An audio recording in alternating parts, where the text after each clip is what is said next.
มื้อนี้ทางสภาการค้าพวกเขาได้สมทบกับกระทรวงแรงงานและสวัสดิการสังคมพร้อมด้วยองค์การจัดตั้งข้างสังคมจัดกองประชุมเผยแพร่บรรดานิติกรรมที่เกี่ยวข้องกับการคุ้มครองและการต้านภัยพิบัติอย่างในทั่วสังคมของสปปลาวพวกเราโดยอิงตามกฎหมายว่าด้วยการคุ้มครองภัยพิบัติแห่งชาติและอิงตามดำรัสและนิติกรรมต่างๆที่เกี่ยวข้องเกี่ยวกับการต้านภัยพิบัติและการคุ้มครองภัยพิบัติแห่งชาตินี้ถือว่าทั้งภาคธุรกิจพวกเขาโดยเฉพาะสภาการค้าและอุตสาหกรรมแห่งชาติลาวนี้ในนามต่างหน้าผู้ประกอบการในทั่วประเทศพวกเขาก็ได้สมทบอยู่ในองค์การไต่ภาคีก็คือว่ามี3ภาคส่วน1เป็นสภาการค้าพวกเขาต่างหน้าภาคธุรกิจ2ก็เป็นกระทรวงแรงงานและสวัสดิการสังคมเป็นต่างหน้าภาครัฐและ3ก็องค์การจัดตั้งทางสังคมซึ่งว่า3ภาคส่วนนี้ในระบบกฎหมายในนิติกรรมต่างๆนี้แม้นเป็นภาคส่วนหนึ่งที่สำคัญจะจัดตั้งและขับเคลื่อนเกี่ยวกับนโยบายการต้านและการภัยพิบัติที่จะเกิดขึ้นในต่อหน้านี้แหละเพราะฉะนั้นมื้อนี้แม่นพวกเราได้เปิดกล่องประชุมเผยแพร่บรรดาเอกสารต่างๆที่เกี่ยวข้องโดยเฉพาะทุกอย่างที่มันติดพันกับภาคธุรกิจที่จะมีส่วนร่วมในเวียกงานการคุ้มครองและการต้านภัยพิบัติแห่งชาตินี้คือดังที่พวกท่านรู้แล้วว่าการต้านภัยพิบัตินี้มันบ่เป็นหน้าที่ของภาครัฐอย่างเดียวและบ่เป็นหน้าที่ของสังคมอย่างเดียวแม่นภาคส่วนธุรกิจในทั่วประเทศหรือผู้ประกอบการในทั่วประเทศนี้ต้องมีส่วนร่วมบรรดาบริษัทผู้ประกอบการต่างๆตามกฎหมายแล้วก็ได้ระบุไว้ว่าต้องประกอบส่วนอย่างตั้งหน้าเข้าในเวียกงานการคุ้มครองและการต้านภัยพิบัตินี้เพราะฉะนั้นเพื่ออยากให้เกิดผลอย่างจริงจังเกี่ยวกับการจัดตั้งปฏิบัติกฎหมายและนโยบายเกี่ยวกับการคุ้มครองและต้านภัยพิบัตินี้ทางสภาการค้าพวกเขาต่างหน้าภาคธุรกิจก็ได้มีการสร้างนิติกรรมที่เกี่ยวข้องกับพระบทบาทหน้าที่ของตนเองเพื่อจะเสื่อมยงสิทธิหน้าที่พระบทบาทของภาคธุรกิจนี้อยู่ในกรอบของกฎหมายที่กำหนดไว้อยู่ในกรอบของนโยบายของภาครัฐที่ได้กำหนดไว้เพราะฉะนั้นมื้อนี้จะมีหลายเอกสารที่จะได้มาเผยแพร่โดยเฉพาะแมนสิทธิหน้าที่ของภาคธุรกิจเกี่ยวกับการประกอบส่วนของตนอยู่ในการต้านภัยพิบัติ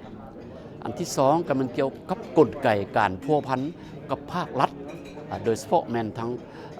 การจัดตั้งต่างๆของกระทรวงของแขวงของเมืองและของบ้านและนอกจากนั้นก็การพัวพันกับองค์การจัดตั้งทางสังคมในเวลาเกิดภัยพิบัติแล้วภาคธุรกิจเฮาจ้องปฏิบัติอย่างใดพัวพันกับภัยและนอกจากนี้ในเวลาปกติเฮาจะต้องเกี่ยมพร้อมหยังเพื่อสกัดกั้นเพื่อเกี่ยมพร้อมต้านในเวลาภัยพิบัติจะเกิดขึ้นอันนี้มันเอกสารเหล่านี้มันพวกเฮาจะได้เผยแพร่ซึ่งในเอกสารเหล่านี้จะมีกล่าวถึงบรรดาภาคส่วนที่เกี่ยวข้องที่ขึ้นกับภาคธุรกิจนี้1เป็นสภาการค้าขั้นศูนย์กลางของพวกเขาและมีคณะกรรมการ1ขึ้นซึ่งประกอบด้วยบรรดาเชี่ยวชาญและต่างหน้าผู้แขนงการต่างๆของภาคธุรกิจที่สภาการค้าดูแลและคุ้มครองอยู่และนอกจากนี้ก็มีรายชื่อก็คือองค์กรของ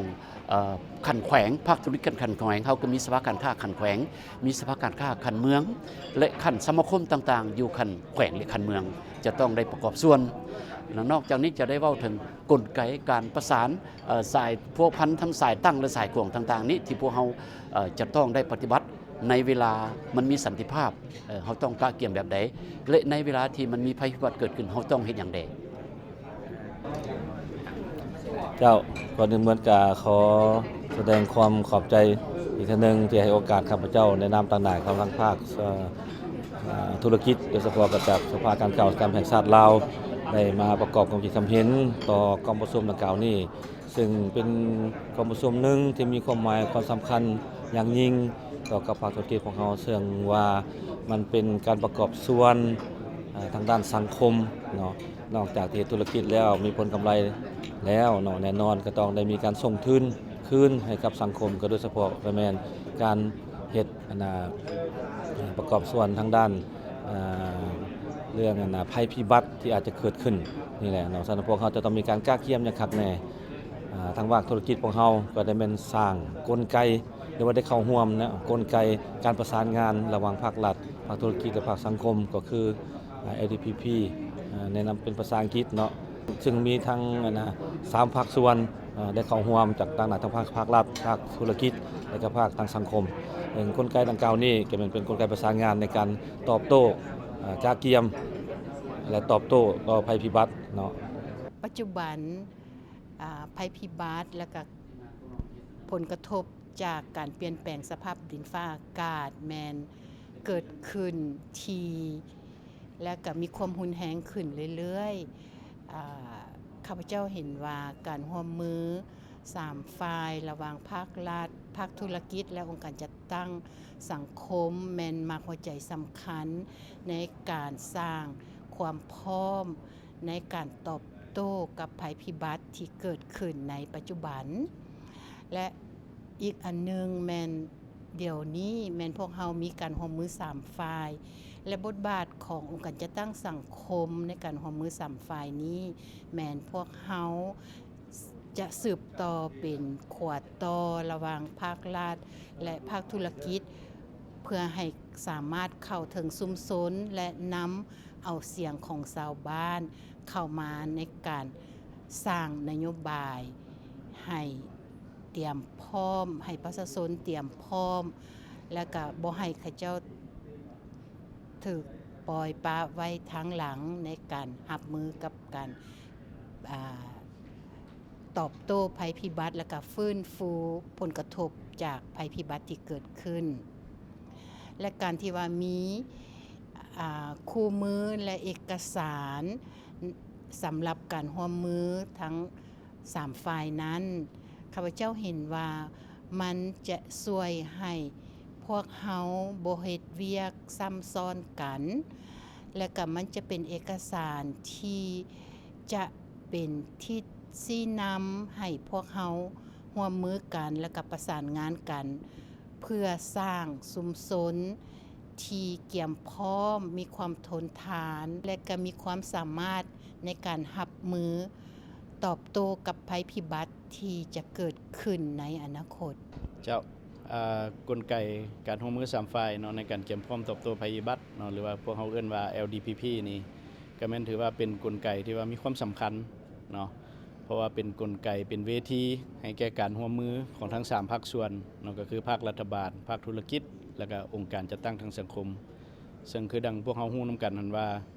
ในเวียกงานการคุ้มครองภัยพิบัติเฮาบ่อาจจะสามารถปราศจากภาคส่วนใดภาคส่วนหนึ่งเนาะซึ่งทางภาครัฐเองก็มีส่วนสำคัญในการกำหนดนโยบายเนาะมาตรการและก็คอร์ดกลไก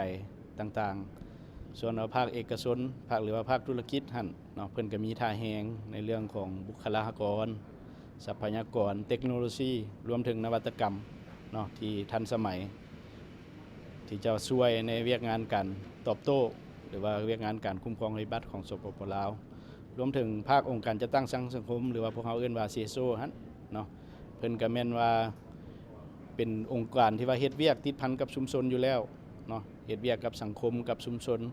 เนาะก็สิเป็นกำลังแรงหนึงช่วยรัฐบาลซึ่งพวกเขาก็มีความคาดหวังว่ากลไกดังกล่าวนี้จะได้รับการเสริมสร้างเนาะพันขยายให้ไปลงสู่ระดับกว้างแล้วก็เป็นกลไกที่มีส่วนร่วมของทุกภาคส่วนอย่างแท้จริงในนามข้าพเจ้าที่เป็นคณะคุ้มครองภัยพิบัติของภาคธุรกิจเนาะข้าพเจ้าก็อยากให้บรรดานักธุรกิจทุกแขนงการตั้งแต่ศูนย์กลางฮอดท้องถิ่นเพื่อให้เข้าใจเกี่ยวกับขอบของโครงการของพวกเขาเพื่อว่าเวลาอันเกิดภัยพิบัติมาทางภาคธุรกิจที่ว่าของพวกเขาอยู่ทั่วประเทศนี้จะได้รับมือกับเวลาภัยพิบัติเกิดขึ้นเนาะจะเฮ็ดให้มันสะดวกสบายเพื่อว่าเวลาไปช่วยเหลือเวลาที่เกิดประสบภัยพิบัติต่างๆหั่นเนาะสิเฮ็ดจังได๋ให้มันว่องไวแล้วก็ช่วยเหลือให้มันทันการเพราะว่าพวกเฮาก็เคยเห็นว่าผ่านมาหั่นเวลาเกิดภัยพิบัติต่างๆหั่นมันยังบ่ทั่วถึงเนื่องจากว่าแบบนี้พวกเฮามีนักธุรกิจอยู่ทั่วประเทศเนาะเพื่อว่าให้มีเป็นส่วนหนึ่งที่ว่ามา สมทบกับภาครัฐบาลนั้นจะเฮ็ดจังไดให้ช่วยเหลือผู้ประสบที่ว่าเคราะห์ต่างๆเนาะเพื่อว่าให้พวกเขาได้มีการช่วยเหลือให้มันทันเหตุการณ์ต่างๆหั้นนะเพื่อว่าเฮ็ดให้มีผลกระทบน้อยที่สุดเนาะบ่ให้มันมีผลกระทบหลายหั้นตัวนี้ก็ถือว่าภาคธุรกิจพวกเขาก็แม่นแนวใดก็อยากให้เอาใจใส่แล้วก็ให้เข้าใจบทแนะนำหรือว่ากฎระเบียบข้อระเบียบต่างๆที่ว่าของภาคธุรกิจพวกเขามีหันให้เข้าใจเนาะถ้าหากพวกเขาเข้าใจแล้วเวลาการเฮ็ดเวียกหันมันจะทันกับสภาพการเนาะตัวนี้